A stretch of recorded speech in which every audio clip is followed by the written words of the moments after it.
Bonjour à tous, bienvenue à l'Estia. Changement d'amphi cette année, on revient là où tout a commencé, en 2017, première année de la Charbali.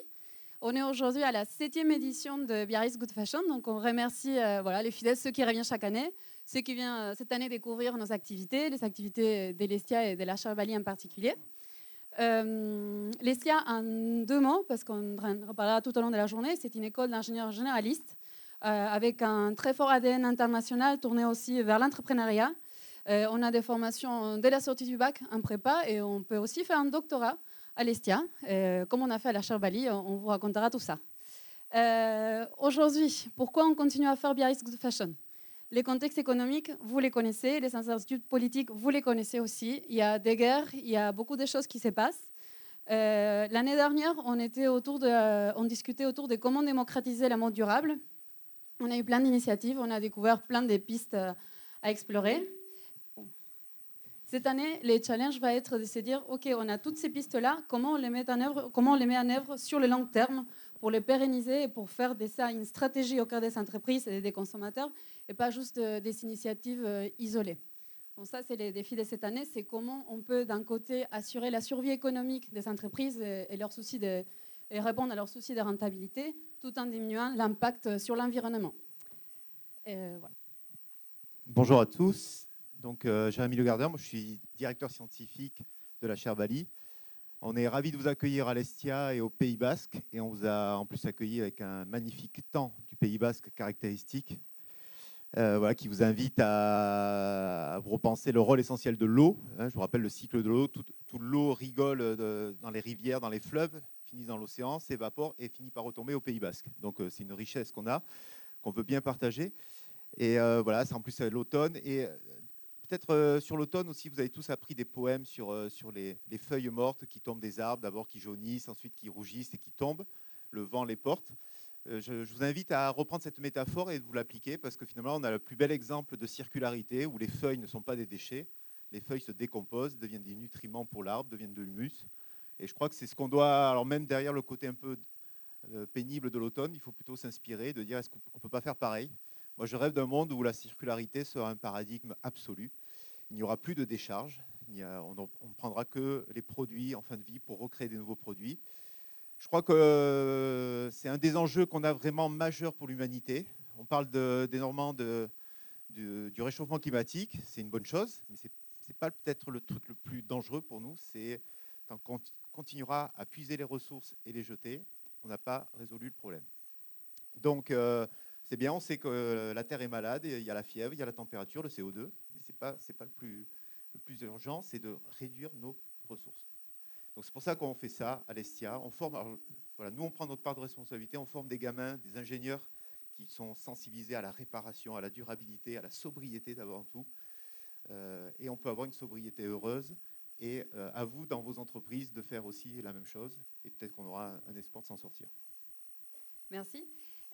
Avant de vous présenter très rapidement la Charbali, je voudrais juste souligner qu'il y a Jérémy Le Gardeur, directeur scientifique, moi-même qui suis responsable de la Char, mais on est une équipe qui a beaucoup travaillé pour que tout se passe bien aujourd'hui. Donc, je voulais vraiment remercier Roxane. Pour être vraiment précis, Valentina revient de congé maternité depuis 15 jours.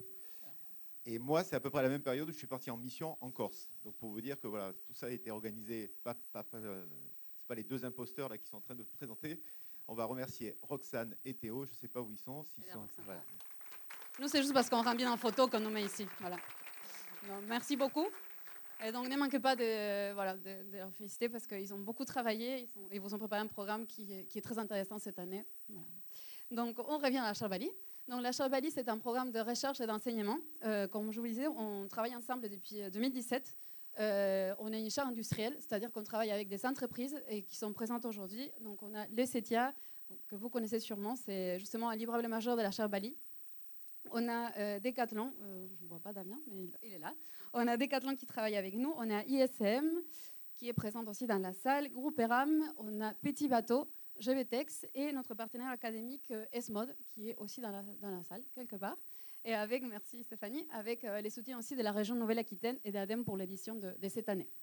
Je vous ai dit du coup qu'on est en programme de recherche et d'enseignement. La partie enseignement, on a un peu discuté hier. Comme Jérémy l'a déjà dit, on forme nos ingénieurs aux enjeux de la circularité. On essaye de faire comprendre que c'est pas si je m'intéresse à la mode, je ne peux pas être ingénieur. Pas du tout. On peut être ingénieur et travailler dans le secteur du textile. On peut apporter de l'innovation, de la créativité pour faire avancer les choses. Et on a aussi un gros volet recherche qui est celui qu'on va vous présenter aujourd'hui. Rapidement alors. Très rapidement. Ouais, n'hésitez pas à nous envoyer vos plus grands talents pour faire des thèses. On a des thèses en recherche-action. Donc je vous fais un petit teaser. On a Panchika l'année dernière qui a soutenu sa première thèse qui est là. Et grâce à Panchika, on a eu droit après à une invitation au Parlement européen pour aller présenter le passeport produit numérique à l'échelle de l'Europe et notamment au Parlement. Je vous invite à réserver, si vous le souhaitez, le 19 novembre, la thèse de Nicole qui travaille chez Decathlon. Nicole, je l'ai vue, mais je ne la vois plus. Elle est là, sous réserve d'acceptation des rapporteurs. On n'a pas le droit encore officiellement, mais voilà, je pense qu'il y a des chances que ce soit accepté. Et qui travaille sur un outil d'aide à la décision pour faire de la circularité chez Decathlon. Et puis Amanda, qui est chez Petit Bateau, qui est, je ne sais plus où encore, vous êtes à côté. Alors là, je ne vous donne pas une date parce que c'est encore dans... Mais ce sera plutôt vers fin juin, mais qui travaille chez Petit Bateau sur des outils d'aide à la décision, sur quelle technologie on doit implémenter de l'usine 4.0. Donc voilà, on fait des recherches très appliquées au monde de l'entreprise. Nous, on pense qu'il faut arrêter de faire la recherche académique, scientifique, déconnectée. Il faut qu'on parte de problématiques de terrain et qu'ensuite on fasse de la science. Donc voilà notre manière de travailler au sein de la chaire Bali. C'est bon ? Merci Jérémy. Et on va passer très vite à la keynote d'ouverture. Je vais juste vous présenter très rapidement les programmes. Je ne vais pas rentrer dans les contenus parce qu'on est un peu en retard. Juste des questions de logistique. On a la keynote d'ouverture avec Timothée Paric qui est avec nous ce matin. À 10h, on a 2 sessions en parallèle. Donc on aura la présentation des projets européens SCURT qui va se passer ici. En anglais, donc il y a des casques de traduction pour ceux qui en ont besoin. Because there are some people who are not speaking French, you have headset with live translation. Parce qu'on est rentré un peu vite, donc. Tout à fait. Donc on a cette session et en parallèle, on a aussi l'atelier Slow Fashion Training qui va être assuré par nos collègues de la chaire Impact Positif d'Audencia. Donc cet atelier va se passer à l'étage en salle Aquelarre. Donc c'était sur inscription pour ceux qui ont reçu la confirmation. Je vous invite à 10h du coup à rejoindre la salle. On aura ensuite nos pitchs habituels et on va faire une pause à 11h du matin pendant laquelle on vous invite à aller visiter les salons des innovations. Ce sont des initiatives innovantes dans le secteur de la circularité appliquées au textile et à la mode qui va se passer juste à côté. Donc allez les rencontrer et posez vos questions. Ensuite, on aura la pause déjeuner à midi et demi qui va se passer ici dans les halls d'entrée. Donc ça, il n'y aura pas de soucis pour les identifier. Et nous, la journée est prévue, la fin de la journée est prévue à 17h30. Donc j'espère qu'on pourra tenir les timings. Mais en tout cas, s'il y a des questions sur la logistique, vous pouvez solliciter Théo qui est là avec nous, Roxane, moi-même, Jérémy. Et voilà. Donc Sur la logistique, pas trop moi, parce que moi je reviens de Corse, je ne sais pas du tout comment. Pour tout dire, moi non plus, mais n'hésitez pas à nous solliciter et on pourra vous aider. Et je vous propose qu'on passe directement et qu'on accueille Timothée Paric qui est avec nous ce matin pour la keynote d'ouverture autour de l'économie pour un avenir durable. Et merci Timothée déjà d'avoir fait un effort de sobriété, puisque je sais ça a été dealé avec Roxane, on t'achète des bouquins, tout ça, tu as accepté de venir, parce qu'on est une petite école, petit moyen, mais merci d'être avec nous. Vous pouvez l'applaudir, parce que tu avais prévu de le présenter ou il se présente tout seul, Timothée? Tout le monde te connaît. Moi, ce que j'adore, suivez-le sur LinkedIn. J'adore ta capacité à envoyer des messages et à résister au nombre de haters de certains qui... je ne sais pas comment tu fais, bravo, continue. Je like, moi je n'ose pas rentrer dans le débat, mais continue. Mais il faut rentrer dans les débats. Je t'épique les micros, Jérémy, pour Timothée, s'il te plaît. Et on demande à nos collègues de la régie d'afficher la présentation de Timothée, s'il vous plaît. Et pendant ce temps-là, je vais te demander de te présenter pour ceux qui ne te connaissent pas encore. Ouais, bonjour, ça fait plaisir d'être ici. J'habite juste à côté, donc c'est toujours un plaisir d'intervenir à côté de la maison, de ne pas avoir à prendre le train pour aller à Paris. Je suis chercheur à HEC Lausanne, au département d'économie de l'Université de Lausanne en Suisse. Je travaille sur les problématiques de l'objection de croissance, de la décroissance, de la post-croissance et du post-capitalisme. Et là, avec des collègues, un groupe interdisciplinaire en Suisse, on est en train de faire de la modélisation macroéconomique pour voir ce qui se passerait si on faisait décroître la Suisse pendant les 4 prochaines années. Donc ça, c'est ma recherche, on va dire, en macroéconomie appliquée. Et bien sûr, je suis aussi très actif sur le front LinkedInien, mais pas seulement. et des controverses autour de la croissance verte. Moi, en fait, ce qui me permet de résister à cet assaut, c'est que je me dis, dès que je ferme LinkedIn, je peux aller surfer tranquille et la vie continue. Donc, c'est quelque chose à prendre assez à la légère, mais c'est vrai que c'est des questions qui sont extrêmement controversées. Et c'est important, je pense, sur les questions controversées, d'avoir un éclairage conceptuel, de pouvoir être précis pour que ces débats soient constructifs. Et je pense qu'ils deviennent de plus en plus constructifs. Enfin, moi, en tout cas, c'est mon impression. Donc, c'est l'aspect positif. Il ne faut pas se concentrer, je pense, il y aura toujours des espèces de petits commentaires un petit peu juste pour faire ralentir. C'est d'ailleurs un assez beau discours de délai. Mais moi, j'essaie de me concentrer à chaque fois sur les commentaires des personnes qui essayent de faire avancer le débat. Et il y en a de plus en plus. Donc, c'est pour ça aussi que je pense que j'arrive à garder la bonne humeur. Merci Timothée. Et moi, on m'a demandé, Valentina, pourquoi on fait venir un économiste? Tu nous as dit qu'on allait parler mode durable et tu veux venir un économiste. Voilà. Dans mon intro, j'ai dit qu'on traversait un moment des crises politiques, des crises économiques. Et je trouve ça très intéressant d'avoir un chercheur qui va nous donner un avis scientifique sur ce qui se passe actuellement. Est-ce qu'on est vraiment dans une crise économique? C'est un moment de rupture? Est-ce que la crise, elle est seulement en France? Est-ce que c'est une crise européenne, globale? Où on en est aujourd'hui, en fait? Ok, je vais répondre à la question, mais avant ça, qu'est-ce qui se passe au niveau des pixels? Je suis un psychorigide de la pixelisation. J'envoie toujours mes présentations en hyper HD. Limite, il faut que je les apporte physiquement tellement elles sont lourdes. Et donc de voir ça, là, c'est une torture visuelle. J'espère que ça pourra être amélioré.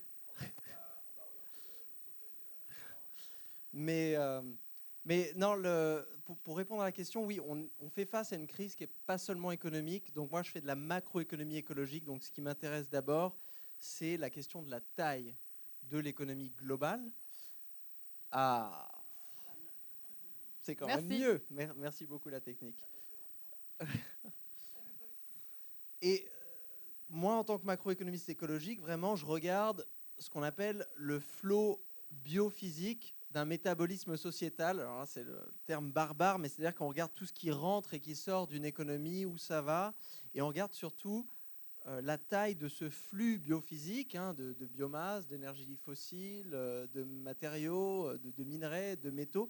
On regarde la taille de ce flux comparé à ce qu'on appelle la biocapacité, c'est-à-dire l'environnement dans lequel une économie est fondamentalement encastrée. Ce qui nous permet, et ça c'est déjà une question de recherche qui est compliquée, de se dire est-ce qu'une économie est soutenable ou non. Donc par exemple, là pour la Suisse, on fait un grand inventaire de tout ce que la Suisse consomme, tout ce que la Suisse produit. On fait ensuite un inventaire de biocapacité. On fait ensuite, bien sûr, un inventaire global, par exemple, de dépassement d'une limite planétaire comme le changement climatique. Et ensuite, on a des calculs qui nous permettent de faire redescendre une limite planétaire à l'échelle d'un pays pour savoir si, oui ou non, la Suisse a plus que contribué ou sous-contribué au changement climatique. La réponse, je pense que vous pouvez vous en douter. Donc la Suisse est en dépassement de ses limites planétaires. Et donc ça nous donne une question de taille. Et après, quand on a ce diagnostic de se dire, en fait, on a une crise de surchauffe écologique, c'est comme ça qu'on l'appelle, une crise de surchauffe écologique. Ensuite, on vient redescendre à l'échelle des secteurs et ensuite à l'échelle des entreprises, à l'échelle des ménages. Mais c'est important de commencer avec ce diagnostic, de se dire, on a un problème qui est macroéconomique et si on n'arrive pas à le résoudre, c'est-à-dire que même si on arrive à complètement circulariser un secteur ou certaines entreprises, mais que ces efforts, en fait, ils sont surcompensés par un alourdissement de l'empreinte écologique ailleurs dans l'économie, en fait, ça ne nous sort pas de ce problème de surchauffe écologique. Et on verra, on y reviendra, c'est le concept de l'effet rebond. Vous savez, quand on fait de l'économie écologique, nous, c'est notre terreur, en fait. C'est de passer 10 ans à essayer de circulariser une industrie.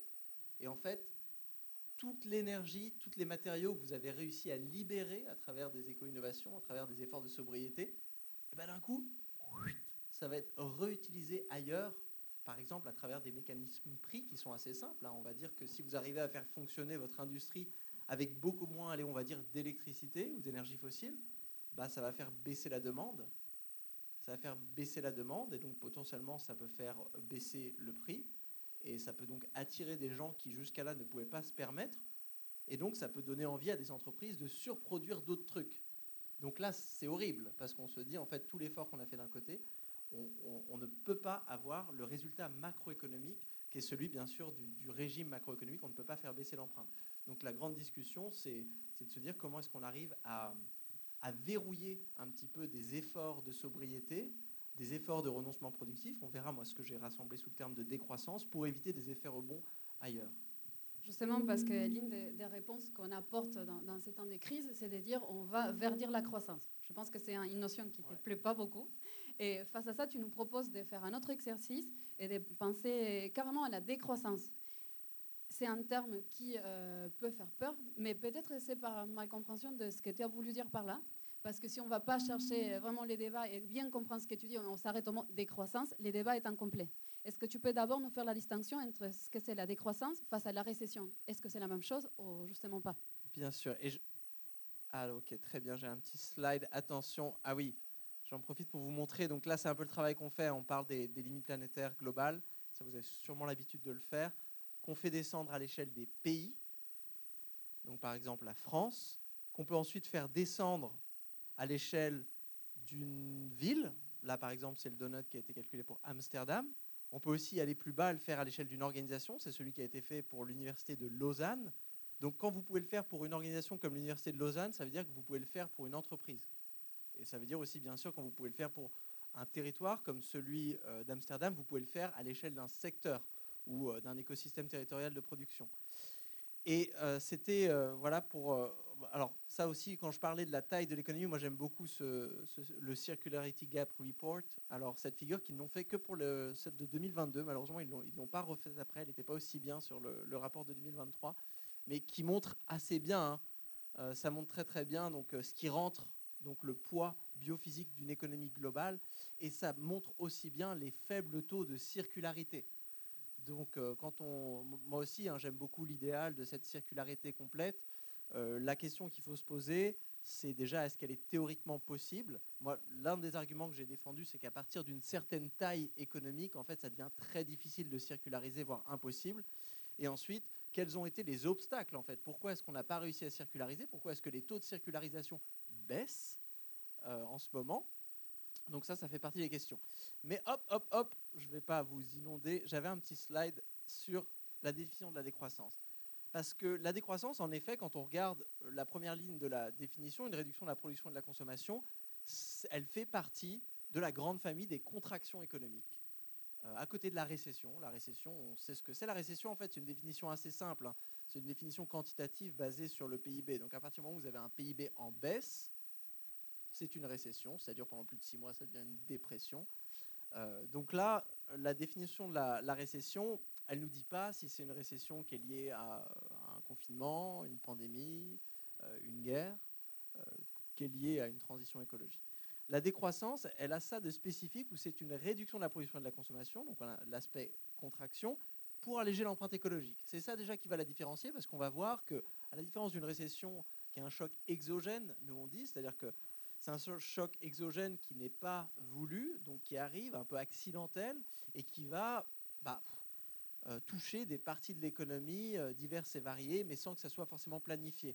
La décroissance, c'est vrai que vous voulez principalement entamer la sobriété et le renoncement productif sur les secteurs et les biens et les produits qui alourdissent votre empreinte écologique, sinon ça ne sert à rien. Donc on a un aspect un petit peu plus chirurgical de sélection en fait, des choses qui alourdissent l'empreinte écologique, et les autres choses en fait, qui n'alourdissent pas l'empreinte écologique, ça ne sert à rien d'investir énormément d'efforts pour les réduire, on comprend bien.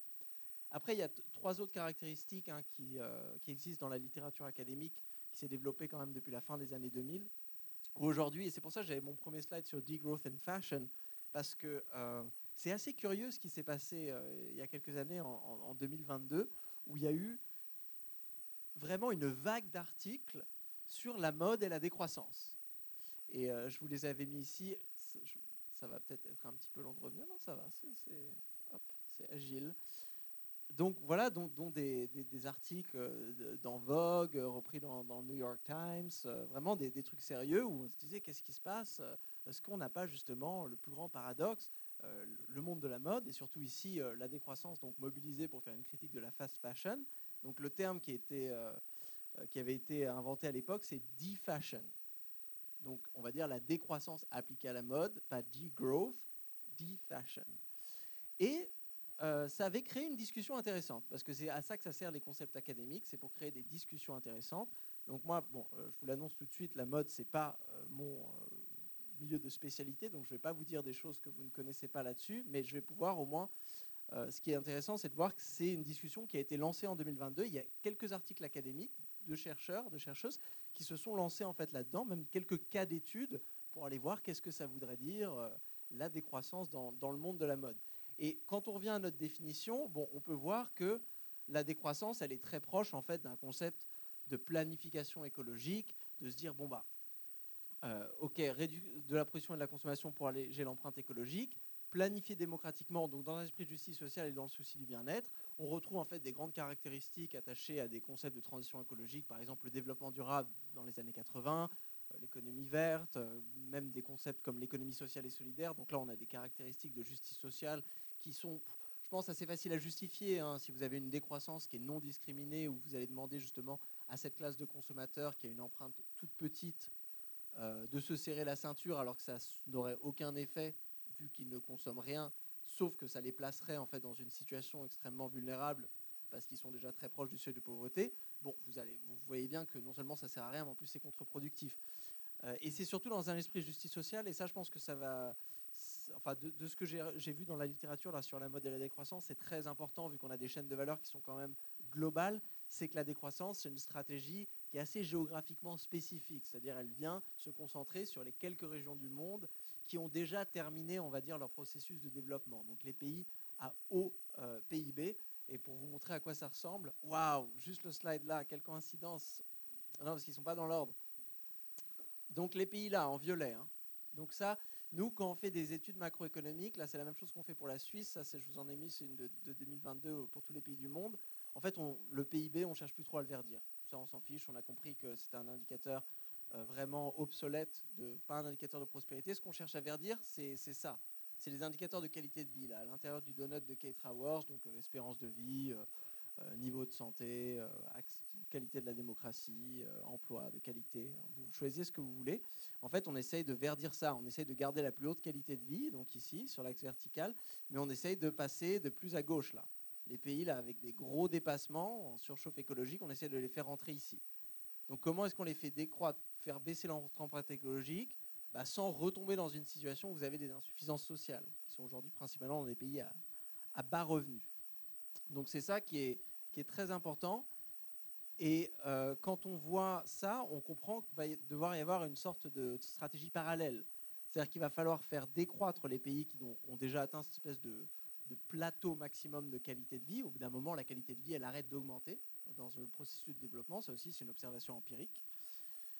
Tout en permettant, pour ces pays à bas revenus, en fait, d'avoir un processus de développement qui leur permette de venir à la qualité de vie maximale possible. Ce qui devient très compliqué quand vous faites de la macroéconomie écologique, c'est qu'on sait historiquement, là vous voyez les petites traces, ça c'est le développement donc, de 1992 à 2015, on sait que quand un pays va augmenter sa qualité de vie, surtout au début, dans ses premiers stages de développement, ça va demander énormément d'énergie et de ressources. C'est normal, hein, on ne peut pas construire cette salle.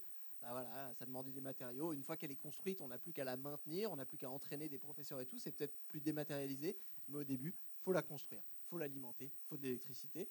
Et le problème, c'est que si on a des budgets finis limités, par exemple le budget carbone à l'échelle du globe, et si le budget carbone aujourd'hui est utilisé principalement dans les pays violets, en fait, s'il n'y a plus d'espace climatique, ça va être très très dur pour ces pays en fait, de rattraper en termes de qualité de vie. Donc là, c'est simple, hein, décroissance ici, un ralentissement économique planifié dans les pays du Nord pour permettre, après sur le vocable, hein, ce qu'on appelle un développement durable. Moi, je n'ai pas envie de l'appeler croissance verte, parce que quand on pense croissance verte, on pense PIB.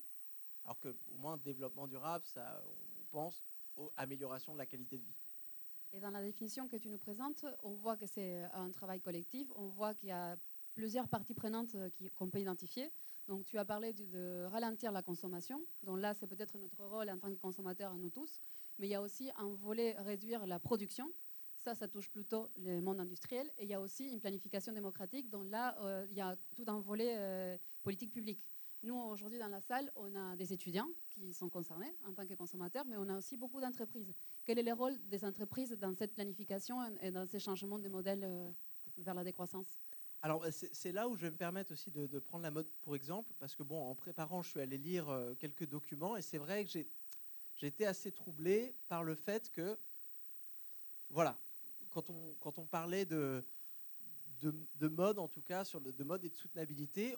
On avait souvent cette approche par la consommation où voilà, on parlait de l'application des concepts qu'on est bien, donc des philosophies alternatives de consommation, donc l'abondance frugale, la philosophie du slow, la simplicité volontaire, l'hédonisme alternatif, le lagom, tout ça, appliqué à la consommation de vêtements. Donc en gros, vous connaissez cette figure hein, de se dire voilà, on va essayer de simplifier nos besoins. Donc c'est vraiment une approche par la consommation, mais on ne parlait pas beaucoup en fait d'une approche par la production, comme si les entreprises en fait ne faisaient que satisfaire la demande de consommateurs complètement souverains qui n'étaient influencés en aucune manière par les volumes de production, la publicité et tout ce que faisaient les marques en fait pour promouvoir la vente de leurs produits.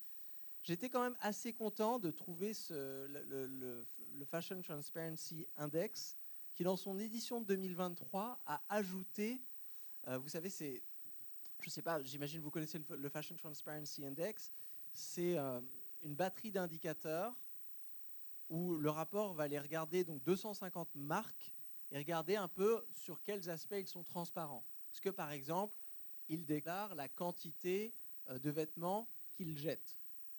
Donc pour essayer de faire des mesures de surproduction, est-ce que bien sûr ils déclarent leur empreinte carbone? Est-ce qu'ils déclarent des cibles de plan climat? Est-ce qu'ils déclarent les spectres des salaires sur donc, la chaîne de valeur globale de production? Est-ce qu'ils déclarent où les choses sont produites? Donc des choses comme ça.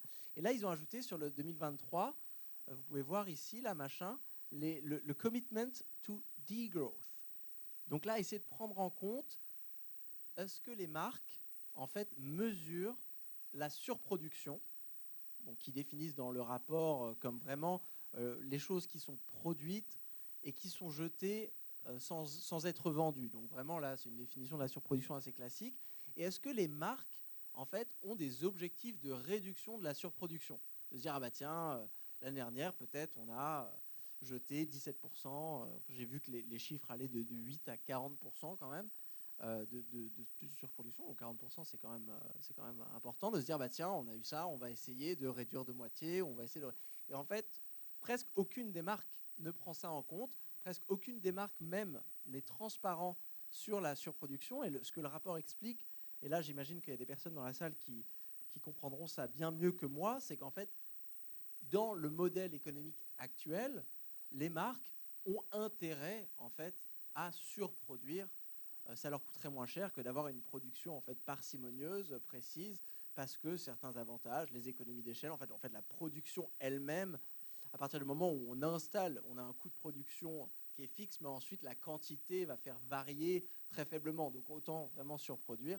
Et bien sûr, on est dans une industrie qui est dominée par des entreprises privées à but lucratif. Donc ça, c'est quelque chose qui n'est pas unique au secteur de la mode, mais les entreprises privées à but lucratif, là encore, ce n'est pas une question d'idéologie, c'est une question d'institution et de statut légal. Donc ça, c'est très bien étudié par mes collègues sociologues et juristes. En fait, le comportement d'une organisation dépend un petit peu de son ADN. Ce n'est pas forcément des idées des gens. Si vous pouvez vraiment être la personne la plus vertueuse. Si vous allez travailler dans une banque privée à but lucratif avec des objectifs spécifiques, en fait, vos mains seront liées. Vous allez devoir, d'une certaine manière, respecter la raison d'être légale de l'entreprise, qui peut être, dans le cas d'une grosse entreprise du CAC 40, maximiser les retours des actionnaires. Donc, vous ne pourrez pas légalement, en fait, on pourra se permettre de vous virer si vous prenez une décision qui aille contre le bien-être actionnarial, qui est un concept que j'adore. Alors que bien sûr, si vous avez une entreprise qui a un différent ADN, donc vous prenez par exemple une société coopérative d'intérêt collectif en économie sociale et solidaire, qui a donc un critère de lucrativité limitée, ou même de non-lucrativité, ou une entreprise à fondation, un peu comme Patagonia, qui s'est peut-être protégée contre ça en se disant, nous, l'intégralité de nos profits, ça va à la fondation, et la fondation décide indépendamment d'en faire des trucs. Comme ça, au moins, on sait qu'on n'est pas influencé, nos décisions de production ne vont pas être en fonction de maximiser les profits, parce qu'au final, on ne pourra même pas les récupérer individuellement. Donc ça coupe un petit peu le lien. Et là, c'est là où on se rend compte que le système dans lequel on essaie d'organiser la sobriété, qui est un système capitaliste, là encore, je ne suis pas en train de faire un discours politique, quand on fait des sciences économiques, on a des termes descriptifs qui permettent de faire la différence entre des différentes économies. Et le capitalisme, en fait, c'est une famille d'économies, il y a ce qu'on appelle des variétés de capitalisme. Et le capitalisme, l'une de ses caractéristiques, c'est donc organiser la production principalement avec des entreprises privées à but lucratif. Ça a des avantages. D'un point de vue de la macroéconomique, le désavantage principal, c'est que ça crée ce qu'on appelle des impératifs de croissance. Parce que vous pouvez imaginer, si les entreprises, elles se font compétition, donc ici on va dire dans la production de vêtements, mais pas vraiment sur la production de vêtements, elles se font compétition sur leur rentabilité financière, sur le part de marché de l'industrie là où elles sont, et ben elles vont chacune avoir des stratégies de rentabilité, d'augmentation de la rentabilité, et c'est l'accumulation de ces stratégies de dire, ah bah tiens, moi je me suis rendu compte que si je surproduis un peu plus, ou si je fais un peu plus de publicité, bah, ça fait venir les trucs de mon côté. Et là, l'autre marque, elle se fait, ah ben ouais, mais moi je vais essayer de faire un peu plus.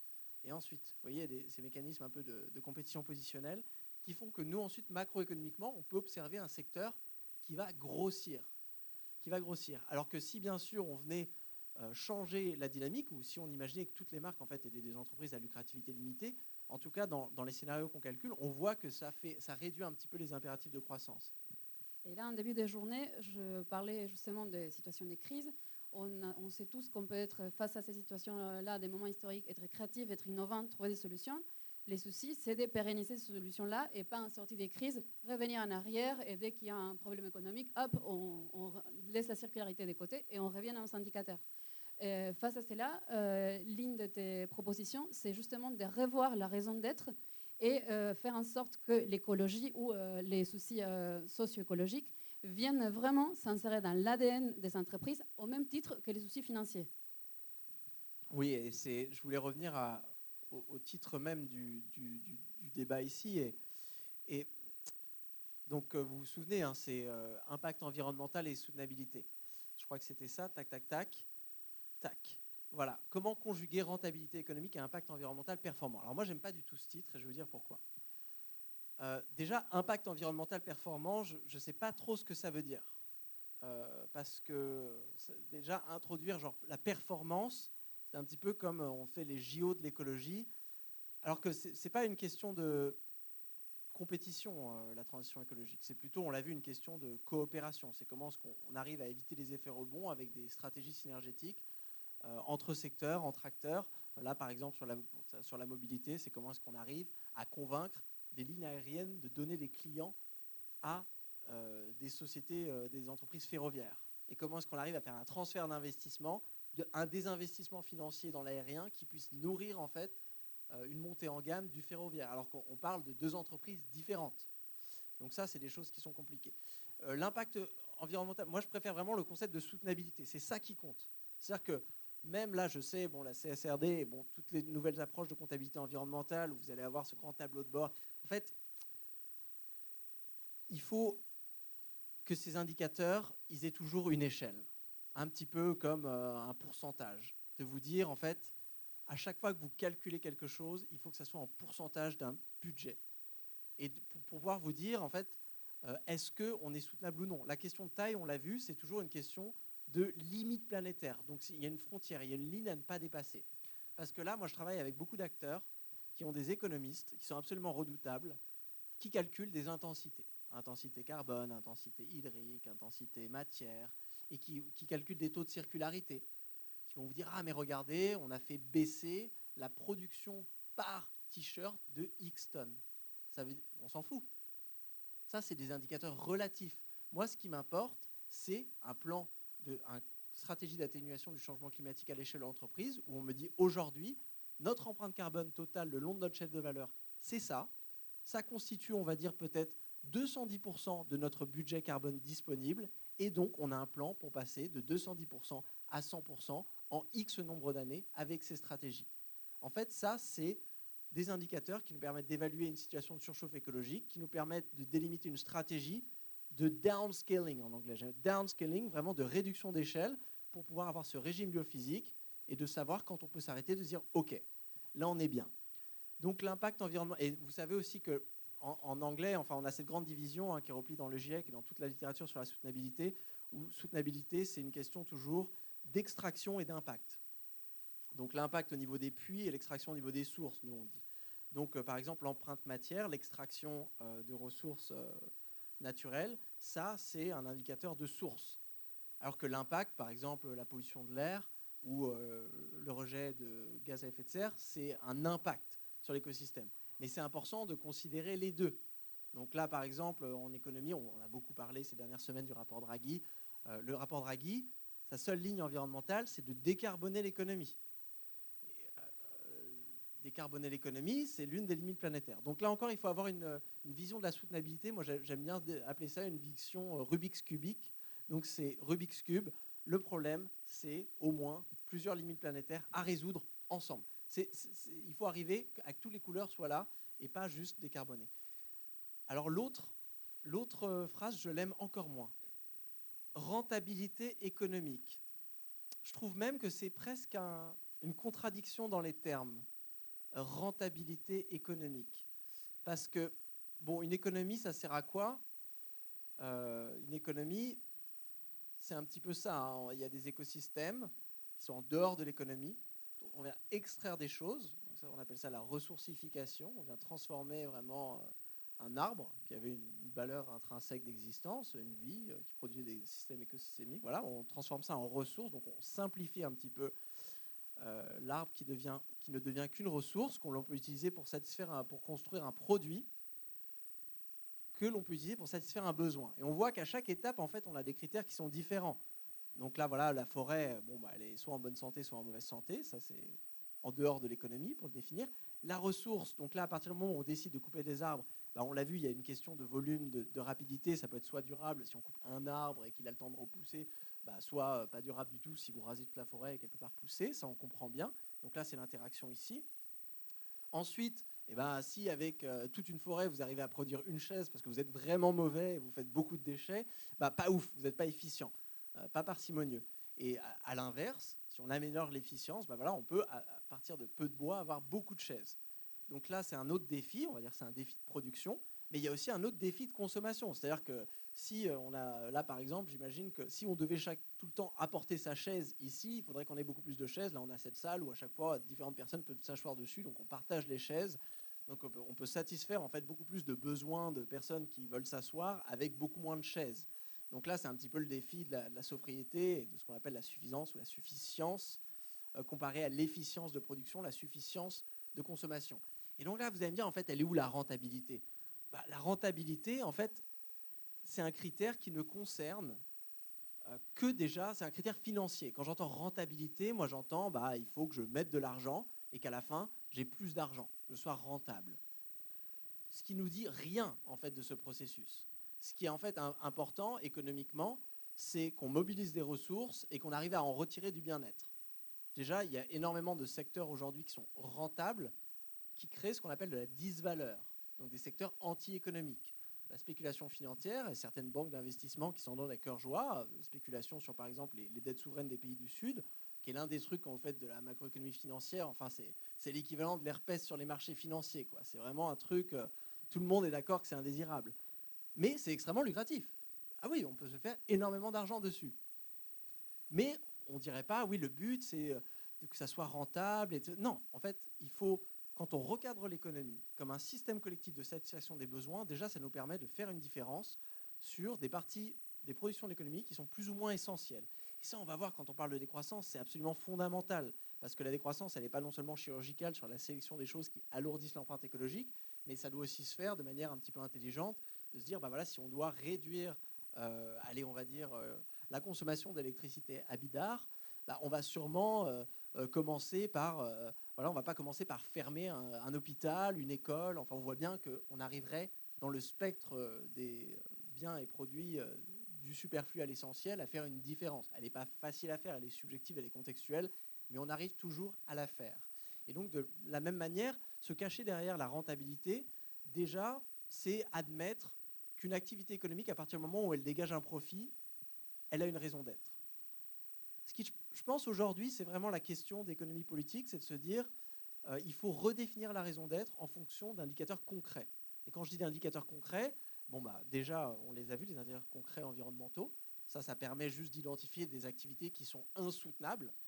Donc ça, c'est un problème. Si c'est insoutenable et superflu, c'est facile. On peut juste arrêter. Les SUV, par exemple, on pourrait se débarrasser comme ça des SUV en France. Personne ne tomberait sous le seuil de pauvreté. Il n'y aurait pas de crise financière. Enfin, il ne se passerait rien. Pareil pour l'eau en bouteille. Enfin, on la perdrait. Il ne se passerait rien. Même la qualité de vie pourrait augmenter assez facilement. D'autres choses, par exemple, je ne sais pas, d'autres choses, ça serait plus difficile. Donc après, c'est la question des indicateurs concrets environnementaux avec des indicateurs concrets de qualité de vie.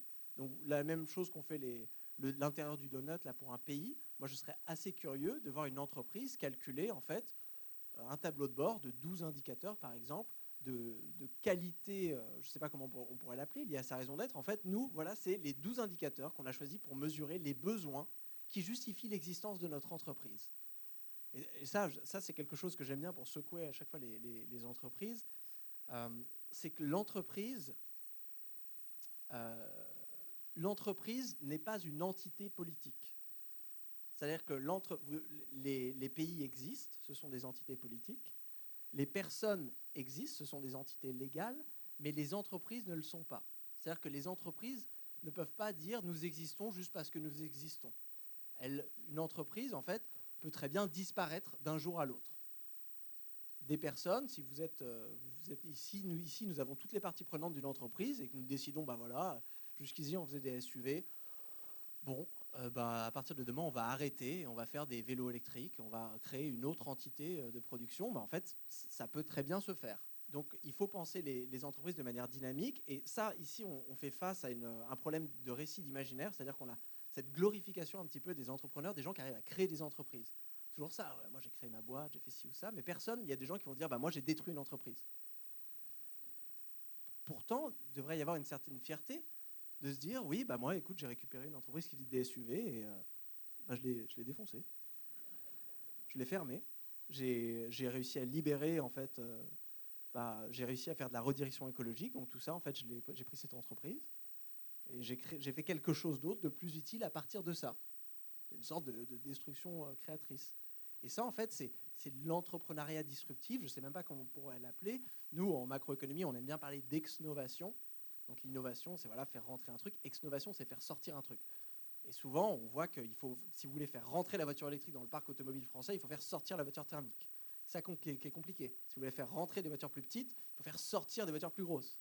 Pour faire sortir des voitures plus grosses, il faut déjà faire sortir les acteurs qui ont intérêt à continuer à vendre des voitures plus grosses, la publicité pour les voitures plus grosses, le lobby des constructeurs automobiles. Donc parfois, vous voulez faire face à des grandes batailles de David contre Goliath. Et donc il y a aussi, je pense, tout un imaginaire à créer sur le désentrepreneuriat des personnes qui arrivent, justement, parce que et c'est là où on rentre quand même dans une réflexion macroéconomiquement qui est intéressante. Si vous avez une activité qui est anti-économique, nous, on définit une activité anti-économique en macroéconomie ou même en microéconomie. Si vous avez votre activité à partir d'un certain moment où vous produisez une unité supplémentaire, mais les coûts écologiques sont supérieurs aux bénéfices. On voit ça, hein, par exemple, imaginons que vous avez une entreprise qui est spécialisée dans la fabrication de tables basses à partir d'arbres en ville. C'est leur spécialité. Ils vont couper des arbres en ville pour fabriquer des tables basses. Bon, ils peuvent être rentables. Ce qu'ils ne prennent pas en compte, c'est la valeur d'un arbre en ville. Un arbre en ville, c'est un climatiseur, hein, ça refroidit la ville pendant les canicules. C'est un hôtel à biodiversité, ça permet d'avoir des lignes vertes, ça filtre l'eau, ça absorbe du carbone, ça fait de l'ombre quand il fait chaud. Il y a tous ces trucs-là qui ne sont pas monétarisés, donc ça ne rentre pas dans la comptabilité nationale. Si on les compte, ce qu'on peut faire maintenant avec certains indicateurs, si vous êtes une entreprise en fait, qui a vraiment des indicateurs environnementaux complets, vous allez le voir. Et donc là, c'est anti-économique. Si vous coupez un arbre qui crée énormément de valeur, avec tous ces services écosystémiques, tout ça pour vendre une table basse un peu pétée, ou peut-être vous allez la vendre, même ça, c'est des tables de base de luxe à des gens riches qui ne sont pas en situation de pauvreté, donc en gros, ça ne va pas améliorer la qualité de vie. Là, si vous avez quelqu'un qui va venir désentreprendre cette entreprise, on s'enrichit collectivement, vu qu'on arrête de s'appauvrir. Donc vous voyez un petit peu là comment on a fait une espèce de virevolte intellectuelle, de se dire, on arrive à déconstruire une activité qui peut être rentable parce que les coûts, en fait, parce que les bénéfices écosystémiques de l'arbre en ville, tout le monde en profite, mais personne ne paye pour ça, alors que le bénéfice de la table basse qu'on va vendre à 1000 balles, là, il y a une minorité de personnes qui est prête à l'acheter. Et bien ça, en fait, même si on le perd en termes de valeur ajoutée, donc ça veut dire que le PIB devient plus petit, c'est une contraction économique, et ben ça veut dire qu'on protège des services écosystémiques et donc d'une certaine manière qu'on maintient la qualité de vie.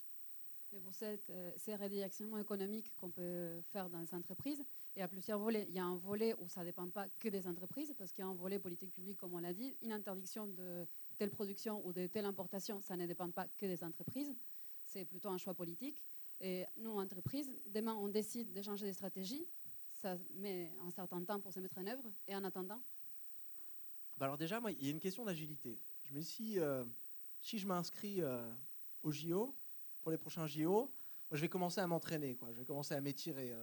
Je me prépare pour que mon infrastructure, elle soit prête à l'effort. Je ne sais pas si je vais gagner, je ne sais pas si je vais y arriver, mais je sais qu'en tout cas, si je ne suis pas assez agile, je ne pourrai pas remporter l'or à la gymnastique au prochain JO.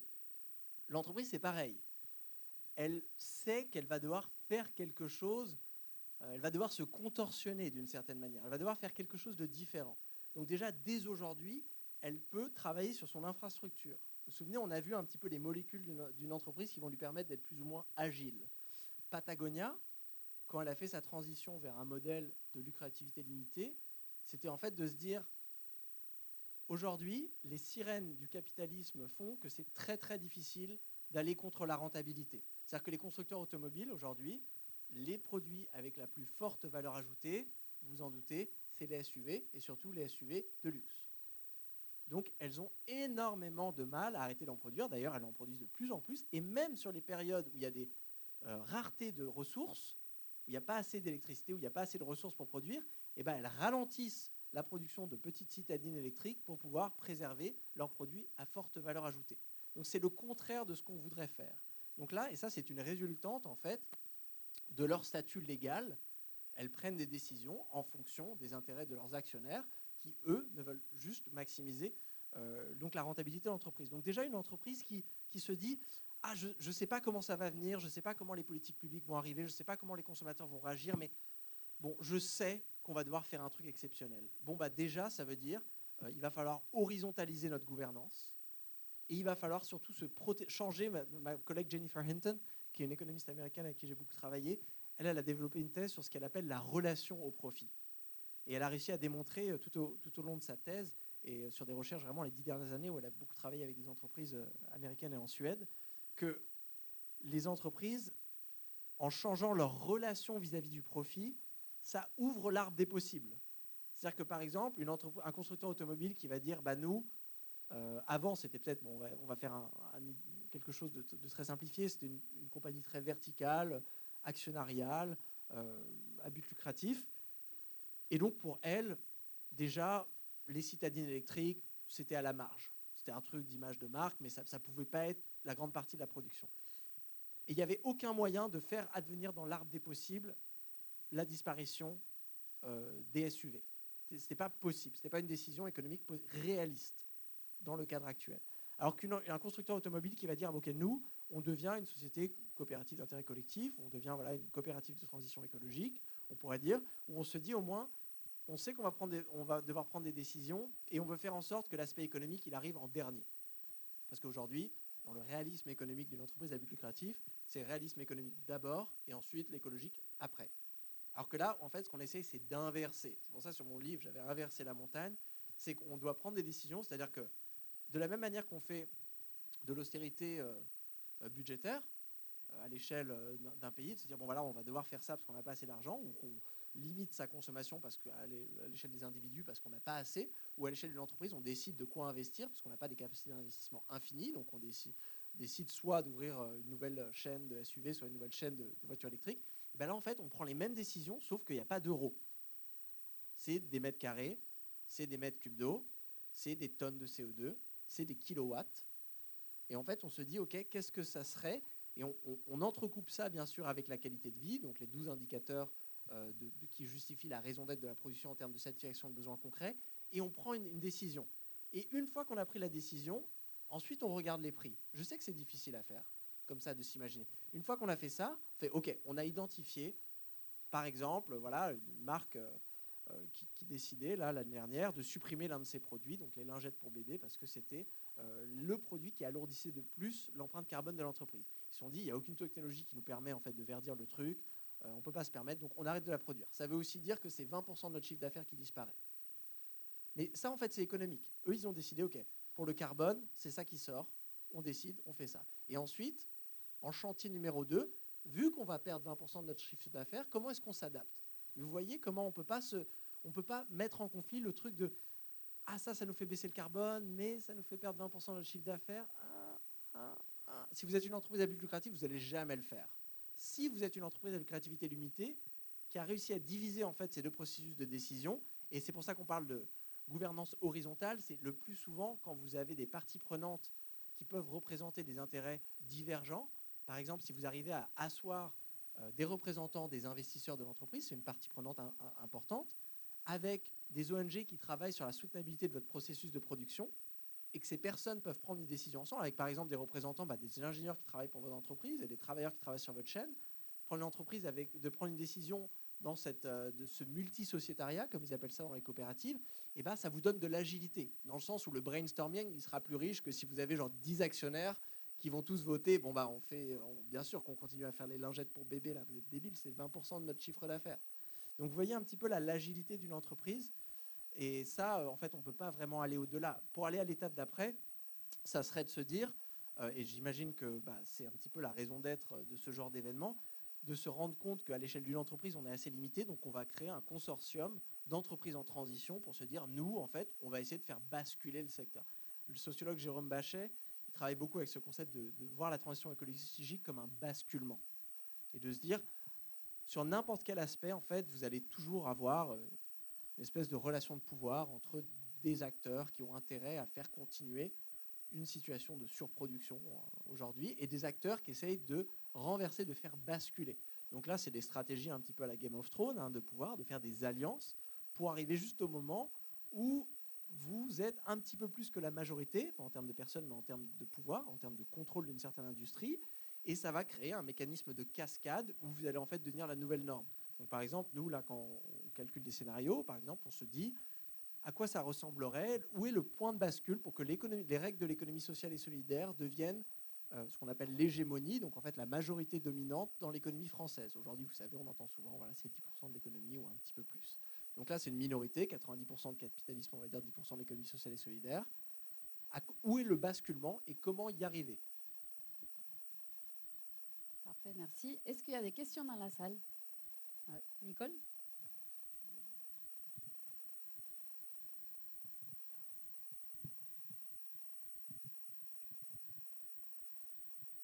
Bonjour, moi c'est Nicole. Merci beaucoup pour votre intervention. C'est vraiment très intéressant. Moi, ma question, c'est par rapport à un de vos travaux de découpling, je ne sais pas comment ça se dit en français. Merci. Sur cette hypothèse où vous dites qu'on ne peut pas avoir en même temps, finalement, la croissance économique et la baisse d'impact environnemental. Et moi, dans mes recherches, je vois souvent qu'un des arguments qu'on trouve pour tout ce qui est économie circulaire, économie de servitisation, seconde vie, location, tout ça, il parle du fait qu'on va avoir une même production de produits, une même fabrication, mais qu'on va avoir plus de possibilités de revenus. Et du coup, j'aimerais savoir comment votre théorie va s'opposer à ce type d'affirmation. Je ne sais pas si c'est clair. Non, c'est très clair. Donc là, c'est effectivement l'un des rapports qui était basé sur l'un des chapitres de ma thèse de doctorat, donc Decoupling Debunked, le découplage démystifié, où avec des collègues, on avait fait un espèce de... On s'était dit comment est-ce qu'on arrive justement à répondre à cette question de se dire comment est-ce on arrive à identifier ce qui se verdit dans une économie et savoir si c'est assez ou si ça va assez vite. Et juste pour vous montrer, par exemple, donc là, c'est un graphe horrible. je suis désolé. C'est l'une des plus grosses revues de littérature systématique sur la littérature empirique sur le découplage que je ne recommande à personne. Donc là, un peu plus de 800 études depuis le début des années 90. En fait, c'est la base scientifique. On a presque 30 ans en fait, de mesures pour aller voir en fait, ce qui s'est verdit dans une économie. Et là, bon, je vais vous inviter juste à regarder ici. On va regarder juste pour les gaz à effet de serre. Donc là, c'est des élasticités. Hein. Donc, tout ce que vous voyez qui est positif, c'est-à-dire que quand vous avez 1% de plus de croissance, 1 point de plus de croissance, vous avez une augmentation de l'empreinte écologique liée, que ce soit l'énergie finale, que ce soit la production d'énergie, les matériaux, le CO2 ou les gaz à effet de serre. Okay, donc les élasticités, bien sûr, elles varient en fonction du temps. Donc bien sûr, les éco-innovations, elles nous permettent, on l'a vu, de faire baisser l'intensité, par exemple, carbone d'une économie, surtout dans certains secteurs, surtout par exemple dans les secteurs industriels, où l'intensité carbone, elle peut baisser très rapidement. Beaucoup moins dans d'autres, par exemple dans les transports, ça n'a jamais baissé. Et on observe même dans certains pays des périodes temporaires où on a cette espèce donc de découplage, où le PIB augmente et les émissions baissent. On peut voir, c'est ici, là. Enfin, il y a 15 pays au monde où c'est arrivé, hein, donc on ne s'emballe pas non plus. Et surtout, je vous souvenez, quand je vous ai parlé de la soutenabilité, c'est une question d'indicateur absolu. Donc on ne va pas donner un bon point au Luxembourg parce qu'il a soi-disant juste baissé ses émissions. Il faut regarder, est-ce que le plan climat du Luxembourg est viable pour limiter le changement climatique à X degrés. Et c'est ça qui est intéressant, et c'est pour ça que j'avais mis un petit screenshot du rapport du GIEC, juste pour le plaisir, qui va arriver ici, où en fait, dans le rapport du GIEC, déjà sur l'aspect matière, ça annonce cache pistache. Aucun pays du monde en fait n'a réussi à produire plus avec moins de matériaux. Même le Costa Rica, qui on l'a vu était assez haut en termes de qualité de vie, assez bas en termes d'empreinte écologique. Donc ça, c'est déjà un problème parce qu'on le voit, l'extraction en fait. Quand je dis extraction, quand je dis empreinte matière, c'est 4 choses. Hein. C'est l'extraction de l'énergie fossile, de biomasse, de métaux et de matériaux. Donc ça, pour l'industrie de la mode, bien sûr, c'est quelque chose qui est très important parce qu'on ne peut pas produire à partir de rien. Et donc ça prédétermine aussi beaucoup d'autres choses. Vous pouvez imaginer quand on doit venir creuser pour des métaux, déjà on utilise de l'énergie pour creuser. Ensuite, on vient déranger des habitats, donc on a des pertes de biodiversité qui sont liées à ça. On a de l'artificialisation des sols qui est liée au transport, des choses. Donc c'est en fait l'empreinte matière, elle a beaucoup de répercussions. Mais même pour le carbone, la synthèse, en fait, le rapport du GIEC qui constitue une synthèse de ces travaux, et j'ai discuté vraiment avec les auteurs qui l'ont écrit et avec les auteurs des articles qui y sont cités. En fait, ils disent ouais, on observe un petit verdissement ici et là. Une grande partie de ce verdissement est expliquée par la pandémie et la crise financière de 2008. Donc là aussi, niveau croissance verte, on aura pu mieux faire, quoi. Quand une grande partie, les seuls moments où on a vraiment réussi à avoir une stratégie climat qui était plausible, c'était pendant des récessions absolument effroyables. Donc ça, c'est... Moi, je pense que le concept de croissance verte, il est survendu. Il est survendu et aujourd'hui, il faut le dépasser de plusieurs manières. Déjà, verdir la croissance, on voit que c'est débile parce que la croissance reste un indicateur financier basé sur le PIB. Donc là, la même limite de la rentabilité. Ce qu'il faut, c'est verdir le bien-être. Et on voit qu'il y a certains pays qui arrivent à verdir le bien-être beaucoup plus rapidement que d'autres. Et ensuite, se poser la question, sectoriellement, est-ce que je suis dans un secteur où, aujourd'hui, il y a des alternatives, donc des éco-innovations qui vont nous permettre de faire ce qu'on appelle de la substitution ou de l'amélioration. Si vous travaillez dans l'aérien, la réponse est non. Enfin, clairement, là, sur les 5 ans à venir, vous allez devoir faire le gros des efforts. Vous ne pouvez pas faire voler un avion sans énergie fossile. On est d'accord. Si vous êtes dans un secteur industriel, et je ne sais pas si c'est le cas pour la mode, où là, vous avez des technologies disponibles qui pourraient vous permettre en fait, de produire en supprimant, par exemple, les gaz à effet de serre de plus ou moins partiellement, ok, c'est-à-dire que vous avez une marge de substitution et d'amélioration.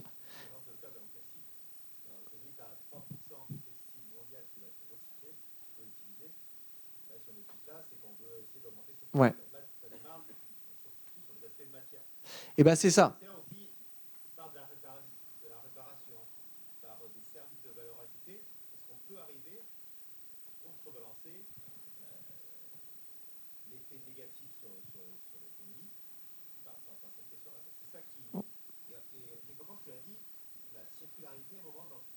dit à un moment, il y a un gap qui n'est pas ça. Ça arrête de grossir. Et après, est-ce que tu as des exemples en tête qui sauraient de nous dire, ouais, est-ce que nous, on va revenir à une assiette dans le textile?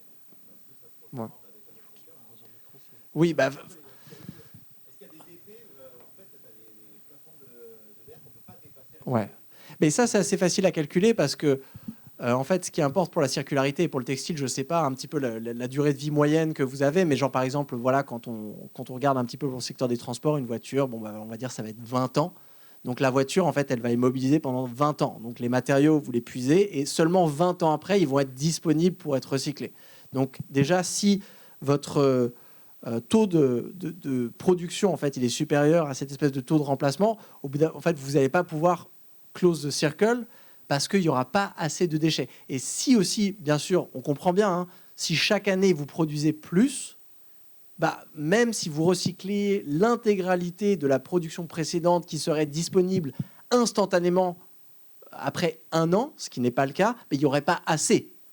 Moi, c'est ce que j'ai expliqué dans des couplings démystifiés. Hein, le serpent, on ne peut pas construire 2 stations internationales à partir des déchets de la première. Donc là, on a cette limite. On a la limite aussi technique du recyclage, de la recyclabilité. Quelle technologie est-ce qu'on utilise? Donc on sait qu'il y a une empreinte matière pour faire fonctionner une infrastructure de recyclage. Il y a une empreinte énergétique et surtout une empreinte carbone pour juste recliquer ces choses-là. Donc là, il faut faire rentrer ça dans le plan climat. Et là, j'ai trouvé cette étude, justement, moi, que j'avais trouvé assez intéressante sur la mode, où voilà, c'était le Unfit, Unfair and Fashionable, donc Resizing Fashion for Fair Consumption Space, donc qui part un petit peu d'une hypothèse d'économie écologique, de se dire, ah bah tiens, la mode, on devrait lui donner un plan climat, donc le but, pas seulement de réduire, mais de réduire à ce Fair Consumption Space. Et ils calculent plusieurs scénarios. Donc là, bon, déjà, ils ont ça, c'est important hein, de le faire, donc des analyses d'inégalité carbone, de voir, voilà, dans le milieu de la mode, les empreintes ici carbone liées à la mode, et où est-ce que ça vient toucher quel type de consommateur. Mais surtout, ils font des scénarios pour savoir en fait quels sont le potentiel de réduction, ici bon, c'est seulement pour le carbone, des émissions de différentes stratégies. Et là, vous pouvez voir, donc il y a la stratégie de en fait, acheter moins d'habits. Et en fait, ça, dans leur scénario, et je pense que c'est quelque chose d'assez évident, si on arrive à produire et consommer moins, en fait, c'est la chose qui nous permet de réduire l'impact le plus rapidement et le plus certainement. Donc là, je pense qu'il y a une double stratégie de se dire toutes les choses, là, par exemple, voilà, utiliser plus longtemps, responsible disposing, buying second-hand clothes, donc des stratégies qu'on voit. En fait, ça, c'est des stratégies déjà qui deviennent beaucoup plus efficaces si vous réduisez la production. Mais on voit qu'on a aussi un petit paradoxe, parce que le plus on réduit la production et le plus on augmente la durée de vie des produits, le moins, en fait, on a accès à des déchets qui puissent potentiellement être utilisés comme une ressource première. La question macroéconomique est de dire, est-ce que, à travers le changement un petit peu de modèle économique, qu'est-ce qu'on va vendre, vendre un service au lieu de vendre un produit, est-ce que ça va permettre, en fait, de maintenir un certain chiffre d'affaires d'un secteur tout en faisant baisser l'empreinte? Et donc, est-ce qu'on peut avoir un découplage sectoriel? Alors moi, personnellement, je ne sais pas. Et je peux vous dire qu'aujourd'hui, il n'y a pas d'études de découpling sectoriel où on arrive à répondre à ces questions pour une raison principale aussi, c'est que les mesures, genre les données d'empreinte écologique à l'échelle des secteurs, elles sont très parcellaires. C'est très difficile de les faire. Vous imaginez, nous, on travaille déjà à l'échelle des pays et rien que pour avoir des indicateurs de consommation juste d'empreinte carbone à l'échelle de la France ou même à l'échelle de la Suisse, c'est des données extrêmement fragiles, récentes. Et c'est facile parce qu'on prend tout un pays dans son ensemble. Un pays qui a un plan climat, qui les calcule. Alors à l'échelle de la mode, il faudrait soit faire descendre ça à l'échelle du secteur, soit faire remonter bottom-up en prenant des données d'entreprise, ce qui voudrait dire qu'il faudrait que les entreprises aient des bonnes données carbone, ce qui n'est pas le cas pour la plupart d'entre elles, et il faudrait qu'elles aient des données carbone dynamiques. C'est-à-dire pas quand tu fais ton plan climat, tu calcules une fois, tu payes un expert pour te calculer tes émissions, mais que tu le fasses tous les 6 mois, pendant 5 ans, pour qu'on puisse avoir un dataset qui nous disent, et que tu donnes aussi, bien sûr, tes valeurs ajoutées par produit. Donc ça aussi, c'est des données, à mon avis, qu'on n'a pas facilement pour qu'on puisse se poser la question. Après, s'il y a des entreprises ici, justement, qui travaillent avec des gens qui font de la recherche, hein, notamment ici, qui font de la recherche très près des entreprises, ça peut être une question fantastique pour un doctorat. Comme ça, on pourra savoir enfin, et c'est ça qui est important, je pense, répondre à cette question. quel est l'effort qu'on va être obligé de faire? Quelle est la taille en fait de l'effort de sobriété? Est-ce que dans un secteur, par exemple, transport aérien, on sait que pour réduire les émissions de l'aérien, il va falloir beaucoup moins prendre l'avion? Donc la partie sobriété, elle est énorme. La partie efficience, éco-innovation, améliorer la circularité, le recyclage des avions, les biofuels, elle est petite, elle est importante quand même, il faut le faire. Peut-être que dans le textile, c'est une situation où la sobriété, voilà, elle va représenter une partie beaucoup moins importante parce qu'il y a une marge de manœuvre énorme à faire. Et en fait, ce qui nous manque aujourd'hui, c'est les études qui permettent d'estimer ça, qui permettraient de donner des ordres de grandeur. Comme ça, une entreprise ou même un consortium de secteurs se dire, OK, là, peut-être on a 50-50, 50 sobriété, 50 éco-innovation. Et là, on va faire les efforts, on va partager les efforts comme ça. Pour les questions, il faut dans le micro, il ne faut pas faire comme moi, parce que sinon, c'est pas pratique. Est-ce qu'il y a d'autres questions?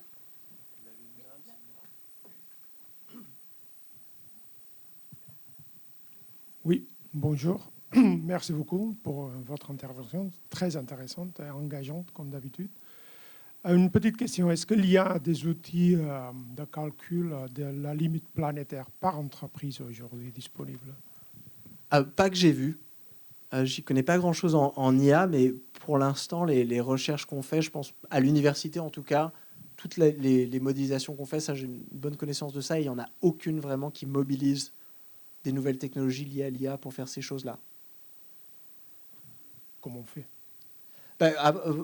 Méthodologiquement, en fait, nous, ce qui nous manque, c'est pas tellement la puissance de calcul, c'est plus les données. C'est-à-dire que la puissance de calcul, même avec les modèles qu'on a aujourd'hui, qui sont assez simplistes, ça suffit pour faire... ce n'est pas des modèles qui sont très, très compliqués, même un modèle macroéconomique sur un pays dans son entier. Ce qui nous manque, c'est les données. Là, par exemple, en Suisse, avec ce projet, on a des données inestimables sur les empreintes matières parce qu'il y a des gens, des centaines de gens, voire des milliers de gens depuis 2017, qui calculent à chaque fois qu'on importe un truc en Suisse, genre ça passe à la frontière, ben ils vont le peser et dire ça, c'est 12 grammes de plastique, 1 gramme de cobalt, c'est ça, ça a été importé du Vietnam, ça a été produit dans cette région du Vietnam avec cette intensité carbone, et donc on peut avoir non seulement l'empreinte matière, l'équivalent carbone. Pour tout ce qui est produit en Suisse, pour tout ce qui est importé en Suisse, pour tout ce qui est exporté de Suisse, depuis 2017. Calculé en real time. Ça, c'est les Suisses. Hein. Un petit peu trop d'argent à mettre dans ces choses-là. Mais une fois que vous avez ça, même sur Excel, ça suffit d'un modèle macroéconomique, voilà, où vous pouvez vous dire, voilà, si on consomme moitié moins de ça, bah, ça vous donne en fait un chiffre assez... si au lieu de les importer du Vietnam, on les importe de Chine, ou on les produit en France, ça vous donne déjà, ah bah tiens, ça nous ferait baisser l'empreinte de ça de, je sais pas, on va dire 20%. Donc là, on peut se dire, OK, alors que si on en consomme moitié moins, ça nous ferait baisser de X. Vous voyez un petit peu les calculs qu'on peut faire? C'est des calculs qui sont simplistes au niveau de la puissance de calcul, mais qu'on ne peut pas faire si on a, par exemple, juste... ça, on ne sait pas d'où ça vient. Ça vient d'un pays, on n'a pas d'intensité carbone, on ne sait pas où ça a été produit, on ne sait pas combien de kilomètres ça a fait, on ne sait pas trop ce qu'il y a dedans, et on ne sait pas trop où les trucs qu'il y a dedans ont été extraits. Parce que si c'est extrait dans un pays avec une mine de charbon qui actionne les machines, c'est pas la même chose que si c'est extrait dans un autre pays où c'est l'électricité qui vient des barrages hydroélectriques. Enfin, c'est des choses qui sont assez compliquées. L'IA, peut-être que ça nous aidera au niveau de l'agrégation et l'identification de plein de données, et juste d'avoir des aspects systématiques. Enfin, là, vraiment, j'en rentre dans la part de mystère, parce que nous, ce qui nous embête beaucoup, c'est les mesures statiques. Par exemple, quand les villes font des plans climat, donc elles vont calculer une fois, vont payer quelqu'un qui va dans la rue, qui compte pendant une journée combien il y a de voitures qui passent. Et ensuite, ils agrègent, on multiplie par le nombre de jours, le nombre de l'année, et ça vous donne l'empreinte de la mobilité dans cette ville. Bon, déjà, c'est pas ouf, parce que ça dépend des voitures. Alors imaginez si on savait vraiment quel modèle de voiture, avec quelle consommation d'essence, ou même avec quelle vitesse moyenne passe dans quelle rue, machin, en real time, en utilisant des caméras ou quoi, de manière statique. Là, on pourra avoir un plan climat évolutif. Ça, en fait, c'est des données aujourd'hui qui n'existent pas parce que c'est très cher. Elles pourraient exister. On pourrait avoir des gens tous les jours qui mesurent le carbone, qui regardent quel type de voiture, ou même qui analysent en fait les données caméra des villes. Mais c'est juste que ça coûte très cher et personne ne le fait. Pourquoi? Parce que en fait, les gains à en faire ressortir, et là je reviens un peu à une critique des limites du capitalisme, en fait, personne ne pourrait s'enrichir de ces données. Simplement. On a des mêmes données comme ça qui coûtent très très cher. On a du mal d'ailleurs à mettre la main dessus, sur les dépenses publicitaires. Là, ça vaut très très cher. Pourquoi? Parce que ça, vous voulez, si vous êtes une entreprise, vous voulez savoir combien votre compétition elle va dépenser en publicité, vous voulez savoir avec qui elle travaille. Et donc, bien sûr, vous avez un intérêt à l'acheter parce que ça vous permet d'être plus rentable. Trouver la meilleure façon de baisser votre empreinte carbone, ça ne vous aidera pas à être plus rentable. Et donc, pour l'instant, je pense que c'est quelque chose, on sous-investit dans la capacité même en fait, d'obtenir l'information qui nous permettrait de prendre une décision intelligente. Ce qui est non seulement, on peut comprendre chez les entreprises, d'accord, surtout des entreprises commerciales à but lucratif, que ça ne soit pas leur priorité, mais malheureusement aussi, on reste une minorité à l'université à vouloir investir dans ces projets. Enfin, moi, je ne suis pas allé en Suisse pour des raisons fiscales. C'est simplement parce qu'en France, il y avait très peu d'universités qui s'intéressaient à ces choses-là, qui étaient prêtes en fait à mobiliser / acheter l'accès à des données pour nous permettre en fait de faire des scénarios plus précis de ce qu'on avait déjà fait avant. On prend une dernière question.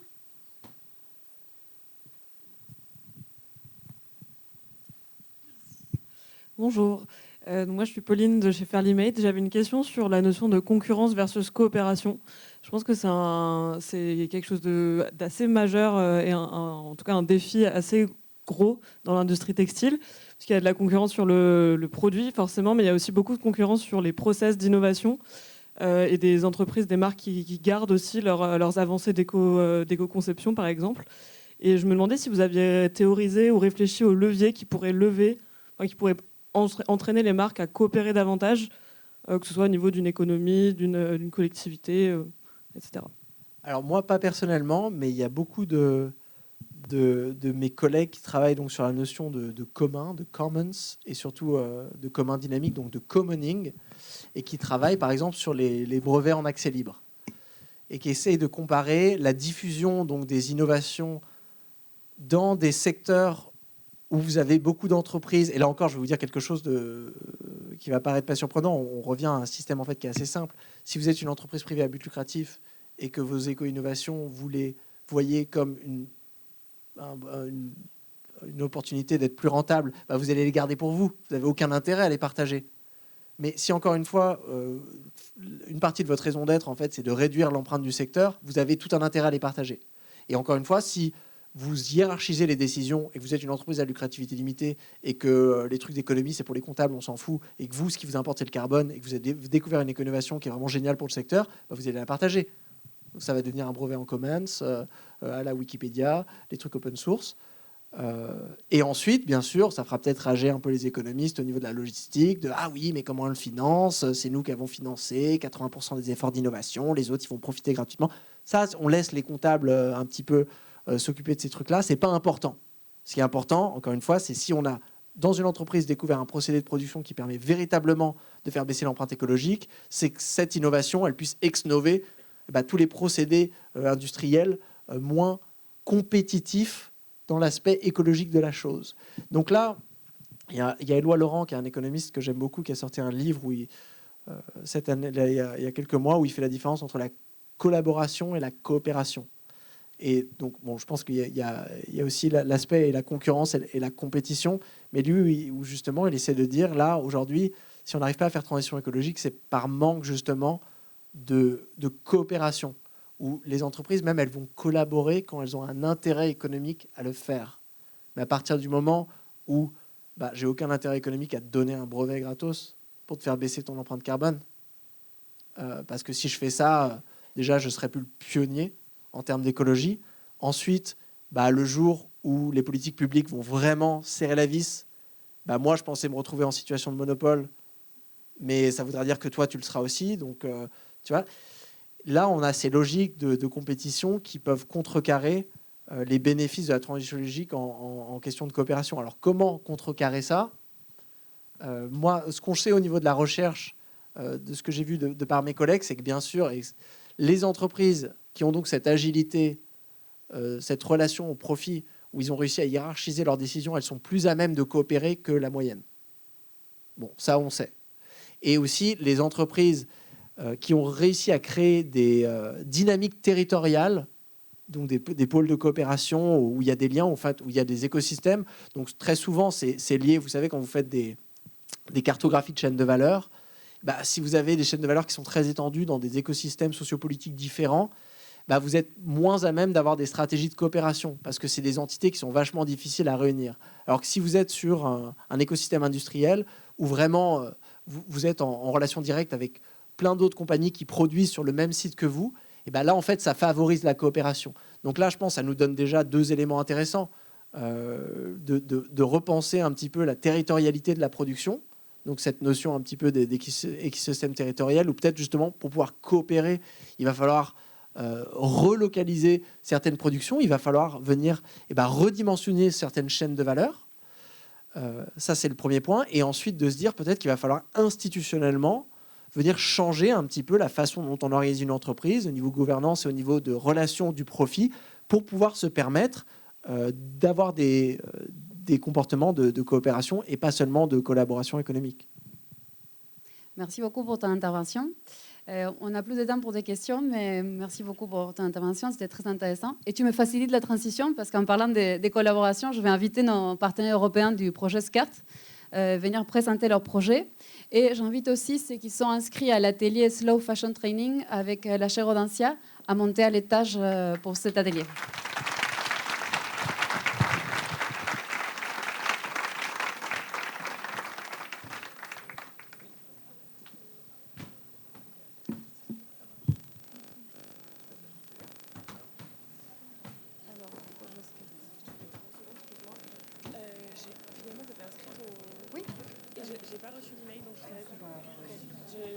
Si jamais il y a quoi que ça, tu me dis, mais vas-y, il n'y aura pas de problème. Je vais dire à la fin.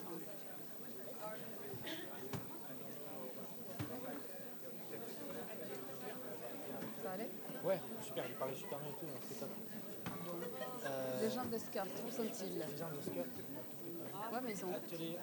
Ah voilà, ça va. Avant que les gens.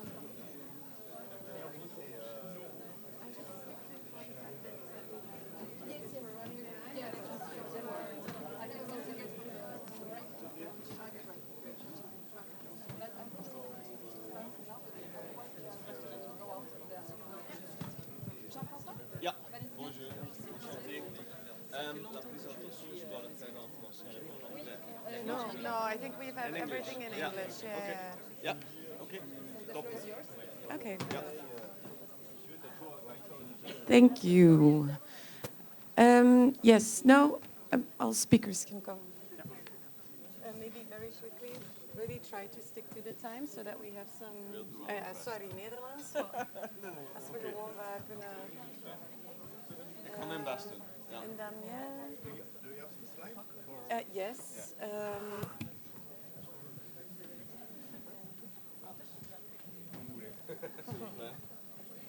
Okay, so